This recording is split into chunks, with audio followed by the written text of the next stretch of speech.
হর হর মহাদেব। আজকে শ্রাবণ মাসের প্রথম সোমবার, তাই ভাবছি সবাই মিলে পুজো দেবে। আর আমি না দিয়ে কেমন লাগে, এর জন্য ভাবছিলাম যে তার থেকে ফুল টুল নিয়ে আসি, ফুল তুলে নিয়ে আসি, ফুল তুলে নিয়ে আসি, ফুল মানে এখানে পুজো দেওয়ার জন্য ঠাকুরকে রেডি করেছিলাম। ঠাকুর স্নান করানো হয়ে গেছে। ঠাকুর স্নান করার পর ভাবছিলাম যে একটা কলা মিষ্টি, এবার একটা কলা নিয়ে কিন্তু অনেকে মানে প্রশ্ন থাকতে পারে যে একটা কলা দিয়ে কি করে একটা ফল দিতে পুজো হয় না। এর জন্য আমি আরও একটা ফল এনেছিলাম, কিন্তু সেই ফলটা ছিল আম। আর আমটা নিয়ে আসার পরে আমার বাবা দেখে বলছিল যে আম দিয়ে রুটি দিয়ে খাবে।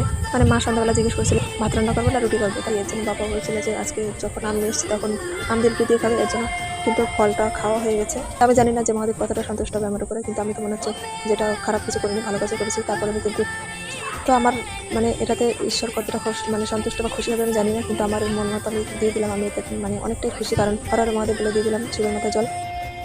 বাবা মা খেয়েছে, তো সেটাতে আমার অনেক খুশি। ঈশ্বরকে দিলে সবসময় যে ঈশ্বর খুশি হবে এমন কোনো কথা নয়, কিন্তু বাবা মাকে দিলে অনেক সময় খুশি হয়ে যায় ঈশ্বর। তো সেটাই আমি কাজ করেছি, কিন্তু এটাতে কিন্তু আমার অনেক খুশি লেগেছে আর আমার অনেক ভালো লেগেছে। হর হর মহাদেব অবশ্যই একটু কমেন্ট। আমি এই কাজটা করে অবশ্যই অন্যায় করেছি কি ভুল করেছি অবশ্যই সবাই জানাবে, কি পূর্ণ করেছি অবশ্যই সবাই জানাবে। হর হর মহাদেব।